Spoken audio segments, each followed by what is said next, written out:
Assalamualaikum warahmatullahi wabarakatuh dan salam sejahtera. Saya Ainul Syahira binti Mak Sarif bernama matrik A173554.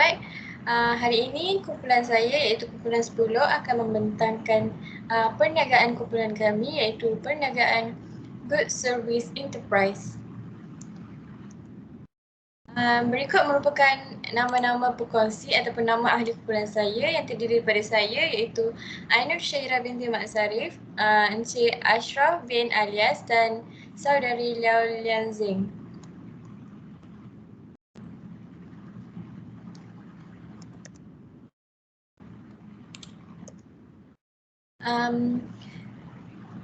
Kita terus kepada latar belakang perniagaan kami iaitu perniagaan Good Service Enterprise. Nama perniagaan diberi Good Service Enterprise yang berlokasi di Bandar Baru Bangi, Selangor. Perkhidmatan yang disediakan adalah perkhidmatan cucian kereta, jenis perniagaan perkongsian konvensional. Berikut merupakan prosedur pendaftaran perkongsian perkongsian perniagaan kami. Bermula perniagaan kami didaftarkan di Suruhan Syarikat Malaysia SSM di bawah nama Good Service Enterprise. Perniagaan kami juga dibuat secara online yang berdaftar di perkhidmatan SBIS online di sbis.ssm.com.my.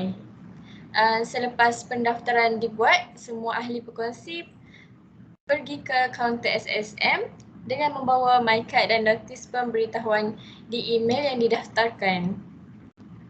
Seterusnya kami membuat pengaktifan ID dengan mengesahkan cap jari ke semua ahli perkongsi. Kami juga membuat pendaftaran di kaunter di mana kami melengkapkan borang pendaftaran perniagaan baru, borang A, dan juga melengkapkan borang permohonan kelulusan nama perniagaan, borang PNA Point Part 2. Kami juga membayar RM60 atau RM30 untuk cetakan maklumat perniagaan. Berikut merupakan contoh borang pendaftaran, borang A. Seterusnya saya sambung dengan perjanjian perkongsian. Perjanjian ini diperbuat pada 2 Ogos 2021 antara pihak pertama, pihak kedua dan pihak ketiga. Seperti ternyata di bawah iaitu pihak pertama saya, Ainul Syahira binti Mak Sarif, pihak kedua Liao Lian Zing dan pihak ketiga Encik Ashraf bin Alias. Ketiga-tiga pihak telah memahami dan mempersetujui syarat-syarat perjanjian terlebih dahulu. Fasal pertama iaitu maksud dan tujuan. Perniagaan kami ditubuhkan di dalam bentuk perkongsian. Nama syarikat iaitu Good Service Enterprise. Syarikat akan menjalankan perniagaan terbentuk car wash automatik, tambah angin air dan tayar dan mencuci pelbagai jenis permaidani. Fasal kedua pula bentuk modal perkongsian di mana yang pertama ketiga-tiga pihak perkongsi akan mengeluarkan modal yang berbentuk wang tunai. Yang kedua, kami mengeluarkan modal dengan nisbah 5-3-2 dan yang ketiga modal tersebut digunakan dalam menjalankan perniagaan di perniagaan kami. Seterusnya saya serahkan kepada saudari Liao Lian Zing untuk meneruskan perbentangan.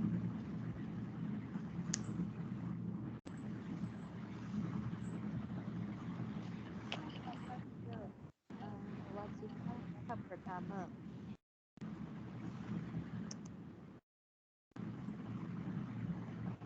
Pihak pertama perlu memastikan modal mencukupi. Kedua, mencari peluang peniaga yang bersesuaian dengan kesepakatan antara ketiga-tiga pihak. Pasal 4. Kewajiban pihak kedua. Pertama, membuat audit akaun untuk tempoh-tempoh tertentu. Kedua, mengambil berat tentang perkembangan perjalanan syarikat dalam apa kaedah sekalipun. Ketiga, memastikan kelancaran perjalanan syarikat dan menguruskan semua perkara-perkara yang berkaitan.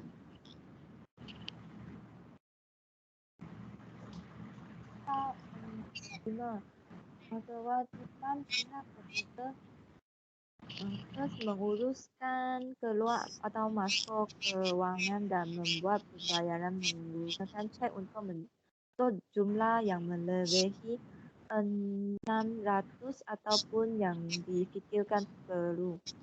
Mengemas kini akal keluar atau masuk kewangan dan sentiasa memaklumkan kepada pihak pertama berkaitan kedudukan kewangan syarikat. Ketiga, menyimpan rekod pengurusan kewangan di tempat yang selama. Next, pasal 6, jangka waktu. Berlaku pada tanggal di mana surat ini ditandatangani oleh ketiga-tiga pihak sehingga satu tempoh yang dipersetujui kelak.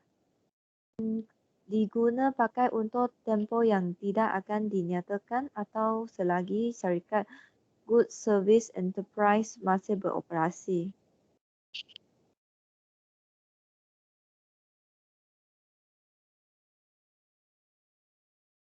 Pasal 7, pengagihan keuntungan. Pertama, keuntungan syarikat akan dibahagi antara pihak pertama, pihak kedua, dan pihak ketiga mengikut nisbah 5-3-2. Kedua, pembahagian keuntungan akan dikira pada 23 Disember setiap tahun. Pengagihan keuntungan yang akan dikira setelah ditolak 50% untuk kewangan dalam akaun semasa syarikat. Ketiga, tarikh pengagihan keuntungan ini mungkin juga akan berubah mengikut keadaan semasa berdasarkan persetujuan antara pihak pertama, pihak kedua dan pihak ketiga. Keempat, nisbah bagi dalam akaun juga mungkin akan berubah mengikut keadaan dan kewangan semasa.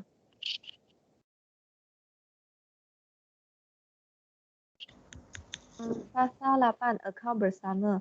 Pihak pertama iaitu Ainul Syahira binti Mat Sharif telah mendaftarkan syarikat milikkan bersama atas nama Goods Service Enterprise untuk memudahkan pengurusan kewangan.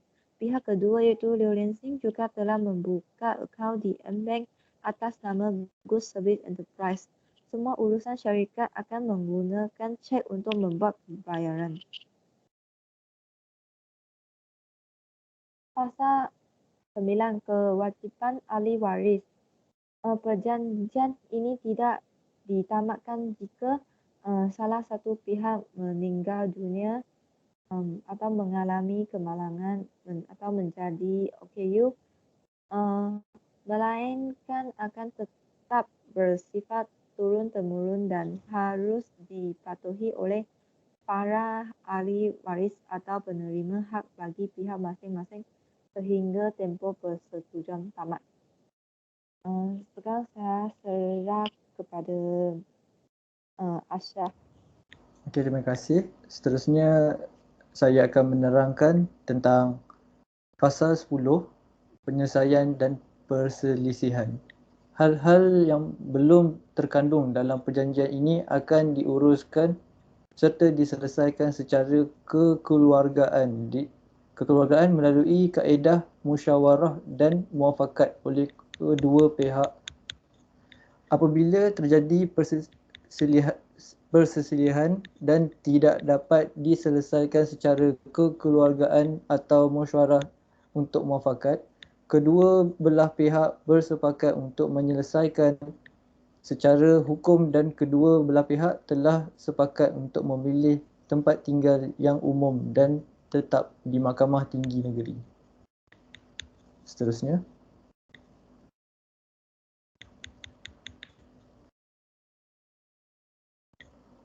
Fasa 11, harta perkongsian.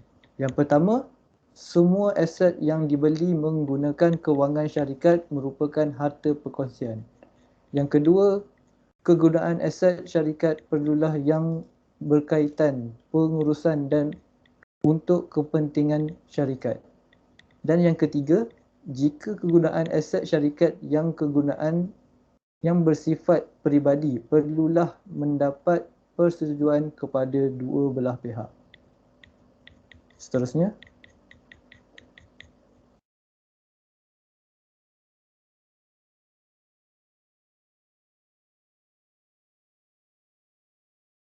Fasal 12, penutup.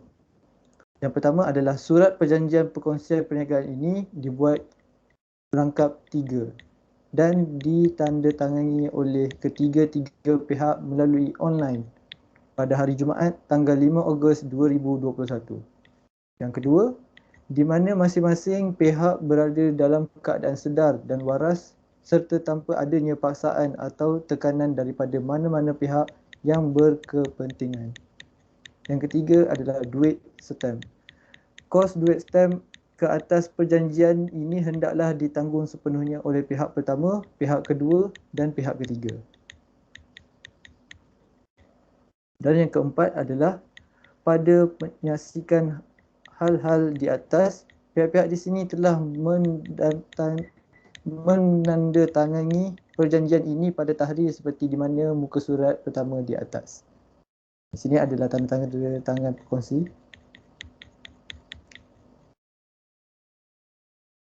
Seterusnya,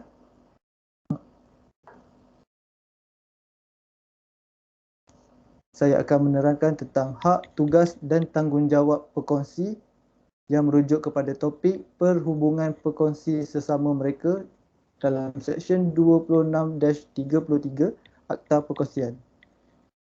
Yang pertama adalah pihak yang mempunyai hak yang sama rata dalam mengurus perniagaan tersebut dan bertanggungjawab menjalankan aktiviti pemasaran bagi memajukan perniagaan tersebut. Yang kedua adalah rakan kongsi pertama merupakan penyumbang modal terbesar, tidak diutamakan untuk mengambil bahagian dan menguruskan perniagaan tetapi boleh mengambil bahagian mengemas akaun keluar masuk kewangan dan sentiasa memaklumkan kepada semua pihak serta membantu mencari peluang perniagaan yang bersesuaian. Yang ketiga adalah rakan kongsi kedua sebagai penyumbang modal dan kepakaran bertanggungjawab untuk menguruskan belanjawan modal yang mencukupi agar tidak menimbul masalah kepada perniagaan dan membantu pengurusan perniagaan bersama-sama dengan pihak yang terlibat. Yang keempat,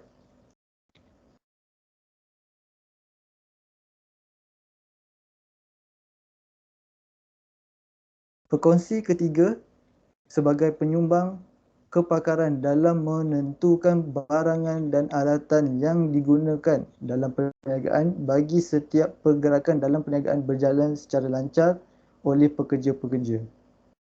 Yang kelima merupakan pihak-pihak bersetuju sekiranya terdapat masalah yang berkaitan perniagaan dan perbincangan akan dilakukan dan persetujuan semua perkongsi sebelum membuat keputusan yang berkaitan perniagaan tersebut. Yang keenam, pihak-pihak hendaklah tidak terlibat dengan apa-apa perkara yang menjejaskan nama baik perniagaan tersebut. Yang ketujuh adalah pihak-pihak hendaklah menunjukkan kepercayaan dan niat baik terhadap pihak lain dalam menguruskan perniagaan tersebut. Yang ke-8, pihak-pihak tidak boleh memberi pinjaman atau membuat pinjaman menggunakan nama perniagaan tanpa kebenaran ketiga-tiga pihak perkongsi tersebut. Dan yang ke-9, pihak-pihak tidak boleh menggunakan wang atau aset perniagaan tersebut untuk kegunaan sendiri kecuali untuk kegunaan bagi perniagaan dan memberi manfaat kepada perniagaan tersebut. Dan yang ke-10, perkongsi yang menyumbangkan modal tidak berhak kepada faedah selagi keuntungan belum ditentukan. Ke-11 adalah pekongsi yang menguruskan firma tidak berhak menerima atau menerima gaji, komisen atau bonus tambahan daripada hasil kerja yang dilakukan. Dan yang ke-12, pekongsi baru boleh diperkenalkan dengan persetujuan majoriti pekongsi asalkan ia membawa manfaat kepada perniagaan tersebut. Dan yang ke-13, seseorang pekongsi boleh diusir atau dipecat daripada perkongsian oleh hasil majoriti pekongsi. Dan yang terakhir adalah pihak-pihak boleh menyerahkan sebahagian keuntungan yang dia berhak dalam perkongsian kepada orang lain. Sekian itu saja daripada kumpulan 10. Terima kasih.